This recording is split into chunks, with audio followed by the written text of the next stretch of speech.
So this is actually part 6, and All we right. just talked about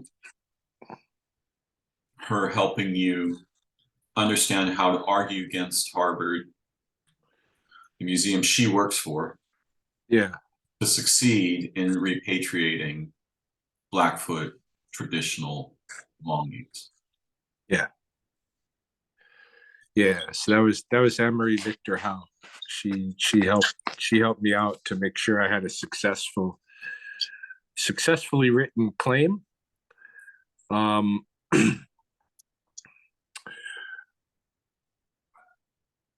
only person who can sign off on that, of course, is Joyce Spoonhunter on the Federal Register. So Harvard wanted Joyce intended to send a group of elders out here to pick up the bundle. But Harvard wanted her to come physically view it and sign off. And okay, something about coming back to the categorization of things. We had mentioned something earlier. In Harvard, in the Peabody Museum, the Peabody Museum was, not originally like a cultural museum. I think it was originally a paleontological museum, actually. But it was much more a natural history museum than it was a cultural museum to begin with at Harvard. And all of the Beaver Bundle had been parsed out throughout the storage areas to conform with categories. Oh no. It's like dissecting your father and putting different pieces in different boxes based on which function you think the piece had, or some ridiculous, even worse thing. Yeah, so beaver pelts go over here in their museum storage. Goose loon pelts or whatever go over here. Artifacts, human-made things go over here and are separated into all of these different categories. So the Beaver Bundle was spread all over the museum. All over the museum.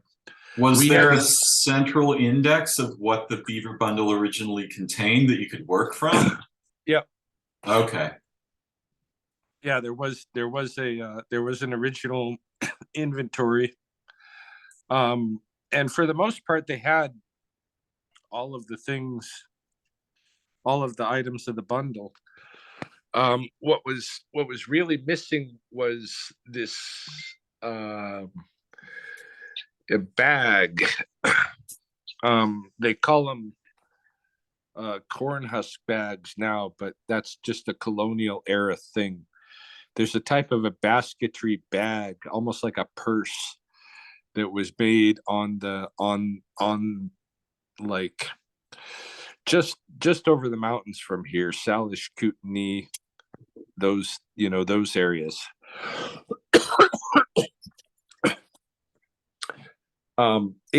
Those bags were very complicated to make. It wasn't like, normal Native American basketry itself is very complex and like God, there's not even a market that really pays what it's worth in the world, for the kind of artistry that goes into normal basketry. But these bags are especially like, even the skilled artisan, it's going to take them a long time to make these bags. They are tightly woven hemp bags with designs and with dyed designs on them and such. The corn husk bags, they're called today. But there was an old, like in the Beaver Bundles, the cornhusk bags, it was a trade item, and obviously like a super luxurious one, and it's used to hold your 7 rattles. It's a rattle bag in the Beaver Bundle. Mm. And so this bundle came to Harvard with one of those bags, but Harvard could not find the bag. And then they let me through the storage with Anne Marie, and we could not find the bag. Hmm. So we think the bag's gone from the museum. A lot of things have disappeared in the years from the museum. Sure. And we think that's gone. And so we get the rest of it all together in a room and stuff. And they want Joyce to come and identify it. Make sure that's the Beaver Bundle, sign off on it. She has to physically see it. No bullshit. Yeah. But the tribe won't send her. Blackfeet Nation at the time was just not going to invest sending her out there for it. Meaning they won't pay for it? They won't pay for her to get a plane ticket and a hotel to come out and do what she needs to do to bring that bundle home. Oh my gosh. She's the only person on the Federal Register who can do it. Mm-hmm. The single only person. And they won't fly her out there to do it. Wow. So I fly her out there. Hmm. And she stays at my apartment. And we go into a meeting with the director of the museum, whose name I don't even remember as well as Anne Marie Victor Howe. I know her first name, Barbara. Hmm. I know that because Anne Marie used to bitch at me all the time about Barbara.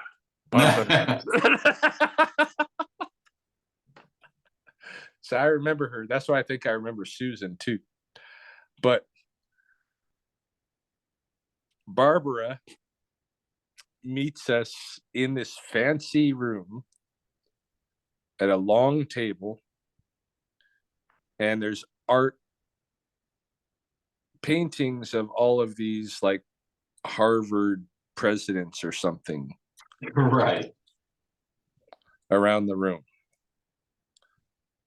And me and Joyce are there, sitting across the long table from Anne Marie Victor Howe and Barbara.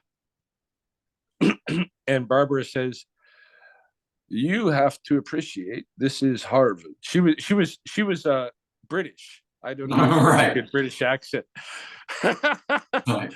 But in her British accent, she said, "You have to appreciate this is Harvard University." That was her opening line. And Joyce retorted with not a fucking delay, "You need to appreciate I'm from the Blackfeet Nation, and our men are ready to come over here on horseback and take this fucking bundle back." You know, she didn't say fucking, but Right. she said, we're gonna come over here and take it. We don't care about Harvard. She said, means nothing to us. Yeah. And that's where we started that day. Wow. But we just had a duty to do. Like the process had already been, like the legal argument, I had already sealed it, dude. I'd already sealed it. It just had to be signed off. I made it happen. I fucking brought her there and housed her and rode her to the museum, rode her to the airport and got her off back home and all that shit to sign off on that Beaver Bundle. But a month later, a group of elders showed up in Boston. I thought that they would know what they were there for.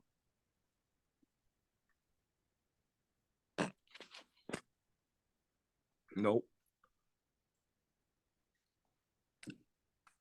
This group that showed up, they were on a tour. This was a group of elders from all four of the different Blackfoot tribes.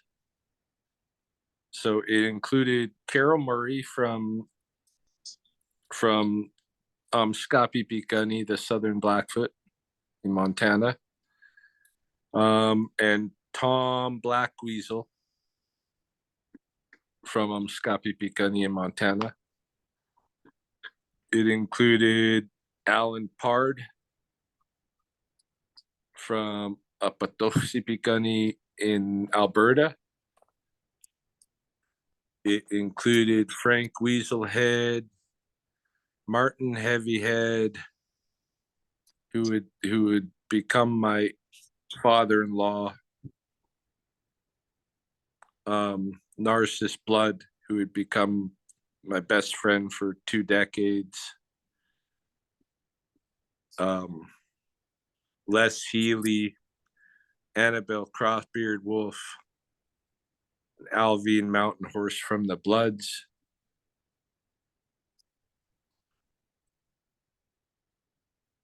Do we have anyone from Siksika? I don't think we did. All right. So it was only 3 of the 4 tribes represented, but they all came in. They flew in and they were on tour. They were going to Chicago and then Boston and then Washington, D.C.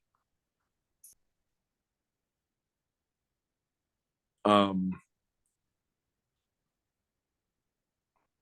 no, Boston was their last place. I think they just went to Chicago and Boston that trip. Yeah. I'll tell you the Washington trip because I was there actually. But yeah, they went Chicago and then to Boston, and they just thought that they were going to be touring the museum. Really? Joyce never told them that they were picking up a bundle. Like, I don't know what the fuck, really, myself.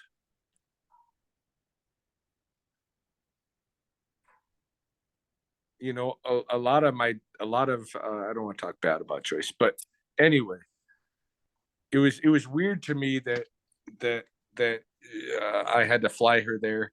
It was weird to me that the elders that came there pick up the bundle didn't even know what the heck was going on. And then I went to the airport. I like rented a van. I knew they were coming. I had a whole plan.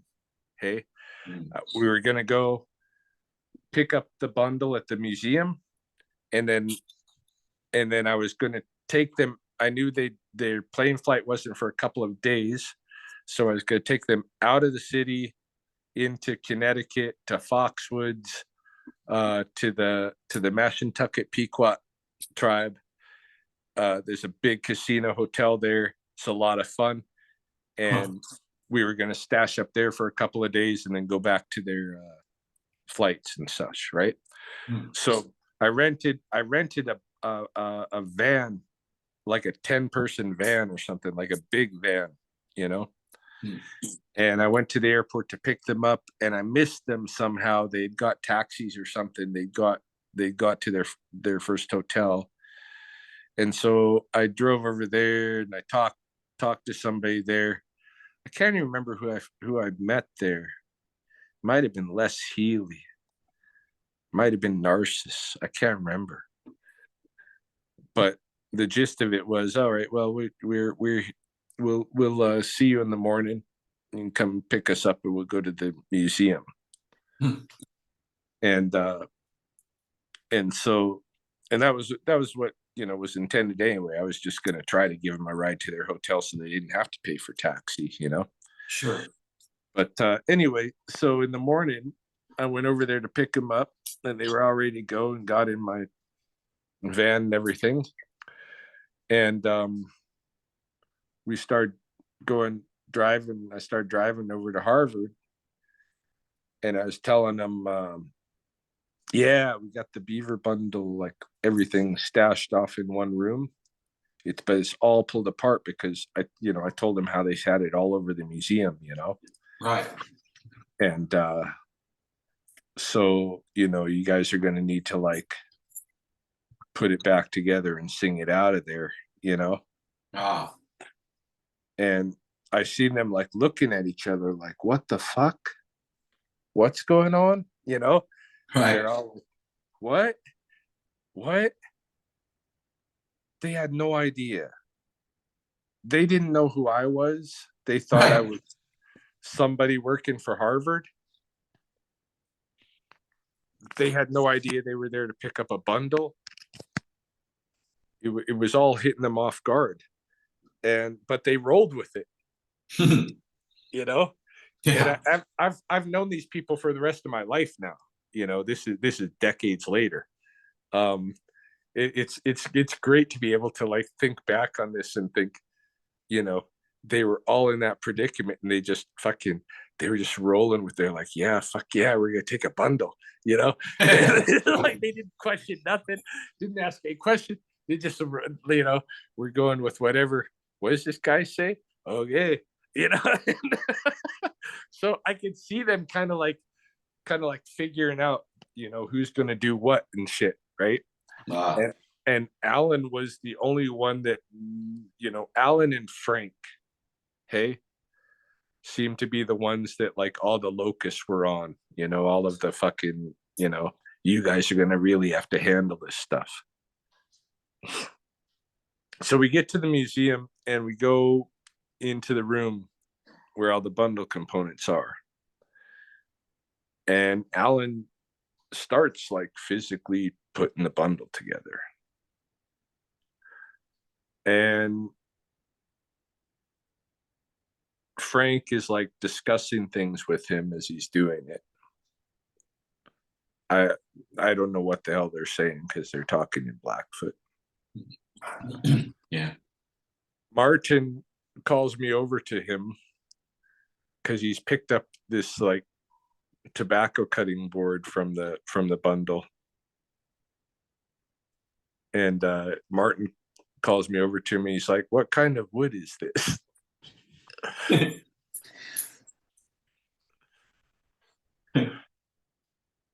He thinks you work for the museum. Still, no. I don't know what he thinks. Oh, yeah. He thinks. Well, all of them think I work for the museum. They think you're an academic. Yeah. Yeah. I don't know. Right. We don't know what they thought. Of course, it's true. Yeah, but I don't know what kind of wood it is either. Of like course. Yeah, it's just a very Martin kind of question though. Of all the things to be curious about, he wants to know what kind of wood that tobacco cutting board is made of. Right. And I think Narcissus and Annabelle are looking through my photographs because I went through the whole Peabody collection before they came, everything in storage, and there's some really, the Peabody has the coolest, like most Indiana Jones storage of all the museums. The Smithsonian has the most guarded. Like to get into the Smithsonian's, and well, I'll tell that when that story comes. Yeah. You can back off just a little bit. Thanks. Yeah, I'll tell you about how you get in the Smithsonian when we get to the Smithsonian.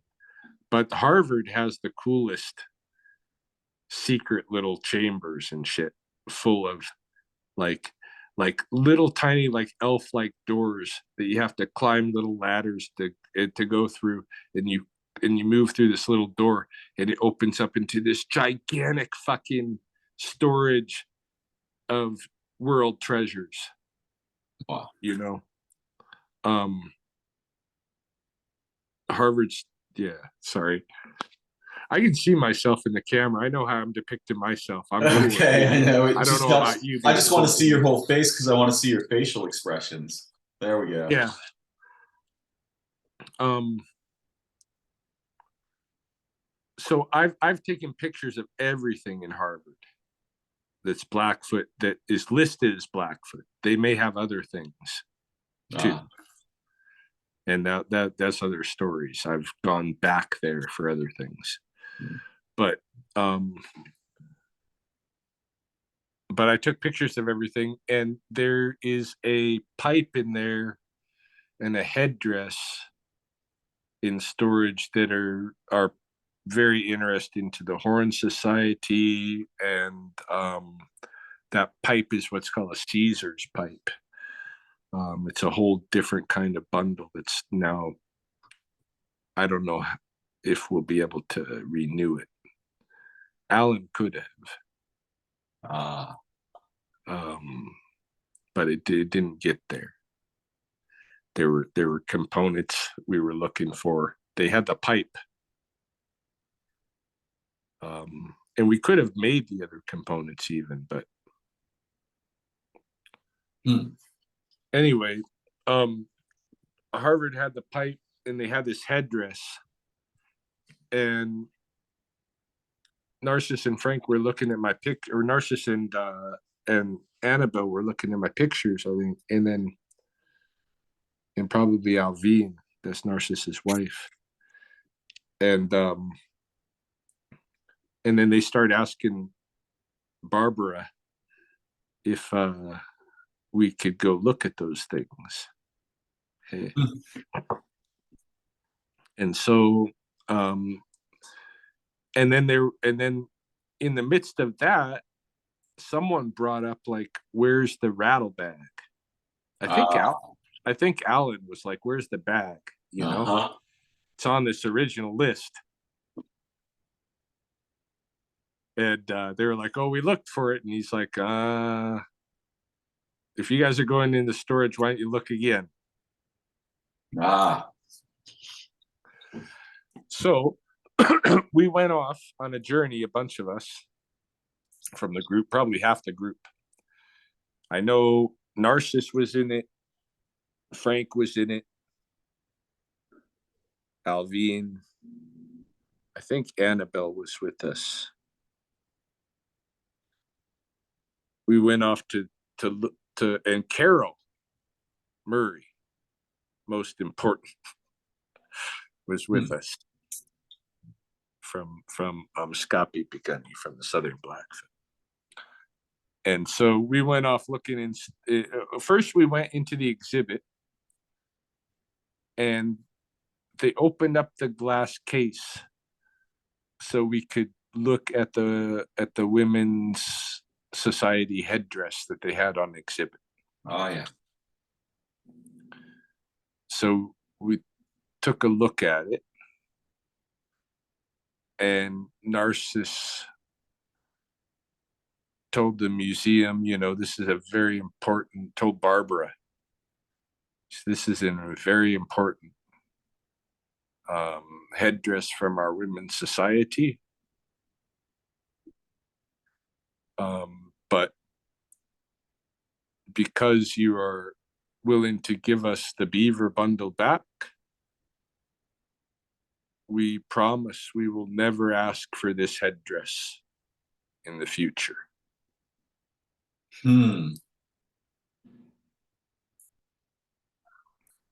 Now, he did that,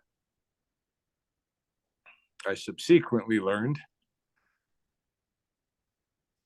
because it was a fugazi. One of the headdresses the boys had made and sold to Madge Walters, that was BS. Yeah. Looked just like the real thing. Yeah.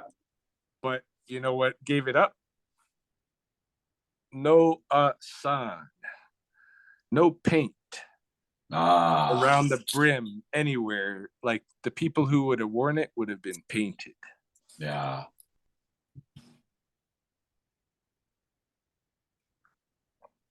So they knew it was a fake. Yes. So that's in Harvard. And no way. Did you guys find the bag? Now, yeah, I'm still going on with the story. Okay. That was just the exhibit. Then we went into storage.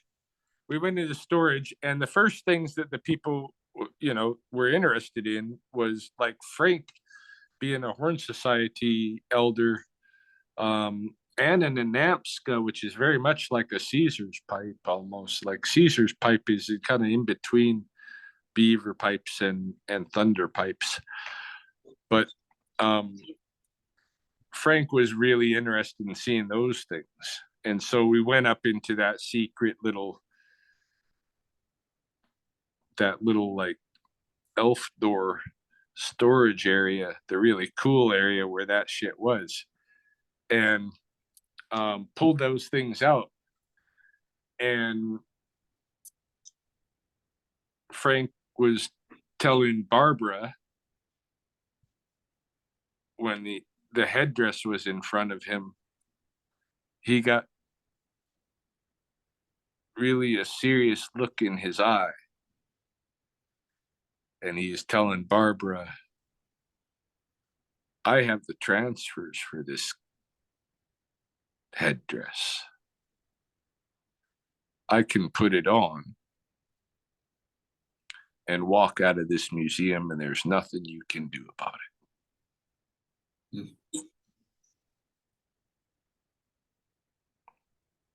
And I think he had her scared, like this is this British woman in fucking Massachusetts that like she ain't used to dealing with prairie Indians at all.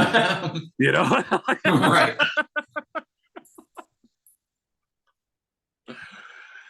And Frank was putting it on like he was gonna like, I'm gonna take off with this. Fuck you. See what you gonna do? Call the cops? Let's see what happens. Right. What kind of shit show this starts? Right. Yeah. So he threatened her, and then he backed off. Played with her a little bit and backed off. So we looked at the Caesar's pipe. We looked at the headdress. They got to check him out and everything. And then we went looking for the bag. We went down the storage area where the bag is supposed to be. And we were walking to where the bag was supposed to be. We weren't in that area yet. I mean, we were in the basketry stuff area where there's stuff like that, but we weren't supposed to be in the stack where that was. But Carol heard something singing and stopped and opened a drawer and pulled out the bag.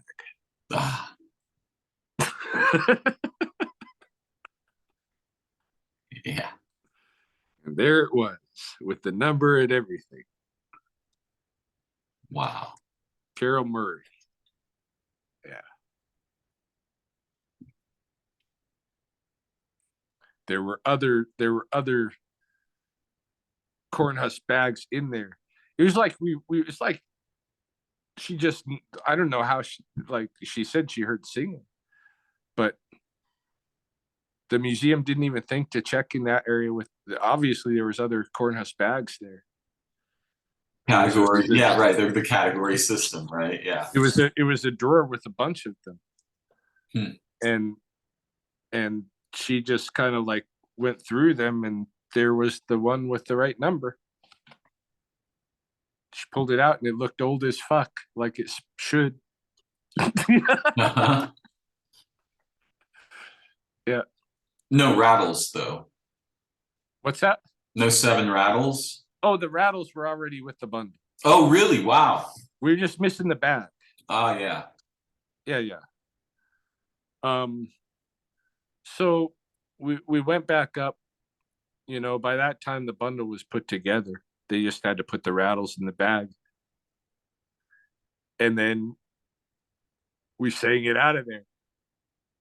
And you know what song Alan chose to sing to lead it out of there? Carol carried the bundle, and she would soon become transferred to Beaver Bundle. And Alan was not transferred to Beaver Bundle yet, but he was transferred that bundle. That was his first Beaver Bundle that I took out of Harvard. He became my elder for the Beaver Bundles later. And were there any bundles alive among people? There was, at that time, yeah, there was two. One of them owned by Adolph and Beverly Hungry Wolf, and another owned by Paul Raska.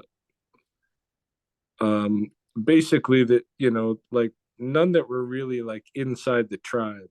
I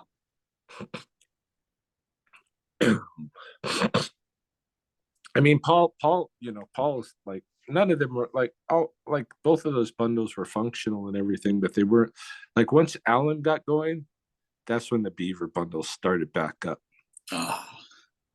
You know, and his teacher was a Kakinam, Mike Swingsunder, who was the same teacher for the other two, for Adolph and Paul too. He was really the last Beaver man, you know, the last survivor. He grew up with it. His parents had a Beaver Bundle, and when his dad died, he took his dad's role and taking care of it with his mom.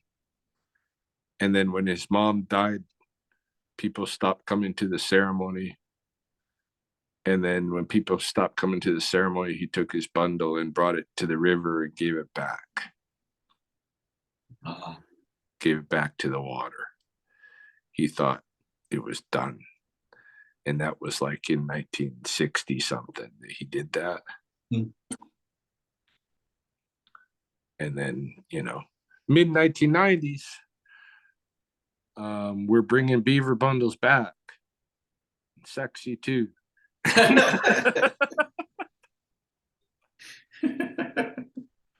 And yeah, we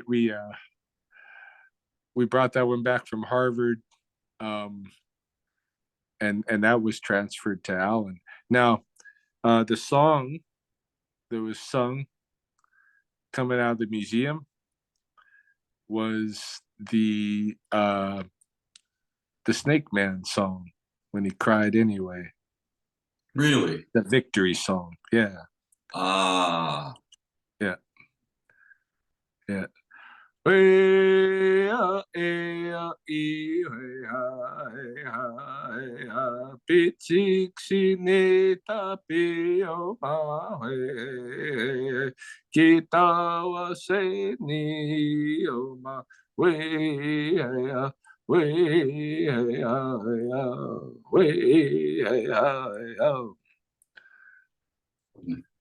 That was a song Alan sang, bringing the Beaver Bundle out. And everybody climbed in that van, and I was like shaking hands. They were all nervous. They're like, come on, Ryan, come on. Like we just robbed the bank. Let's get out of here. We got this bundle. Let's go. Yeah. And that was quick before they change their mind. Yeah. Yeah, exactly. Right. Yeah. But yeah, we went out to Mashantucket. Everybody enjoyed the casino, had a good time. Brought him back to Boston. Everybody got on their plane back. But Carol and Tom had an extra day, and Carol was the one actually bringing the Beaver Bundle back. Okay, had to go through Montana first, and so yeah, Carol and Tom spent an extra day with me. I got to tour them around Boston and stuff and show them my place, and we had a good time. I got to know Carol really well. She ended up becoming the female elder for the Beaver Bundle when I got transferred. So she taught Adrian. Yeah. And when did the bundle leave the museum? That was May of 1996. I started negotiating, I think, in October of November of the previous year. So it wasn't that long a thing to go through, but I was intense. It was my whole life at that time, And once I'd got that bundle out of the museum, the sense that I felt was that, like, I've done something, like, okay, if I fucking die, it's okay, because I've done something. Yeah. Yeah. So that bundle went home. Alan got transferred. And then about a month later, Joyce Spoonhunter calls me and says, hey, that group of elders that came up to Harvard to pick up that bundle? Yeah. So, they're going on another tour. They're going to be in Washington, D.C., and then New York, and then Chicago. I can't go with them, but somebody really needs to be there to document the collections. Do you think you could do it?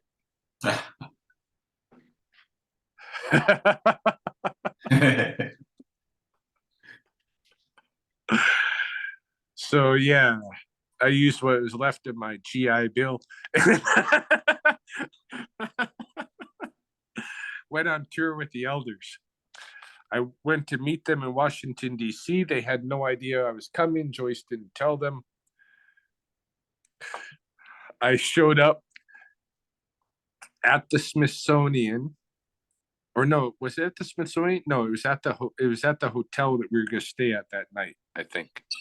But it was a very regal hotel. I don't know where we were staying, but it was good duds. And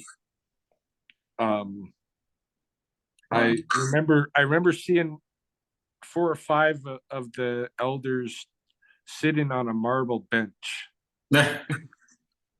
in the foyer. Hold that thought. And, yeah. I'm sorry about this, but it's okay. It's all right. 4 elders sitting on the marble bench. We'll be back. Yeah.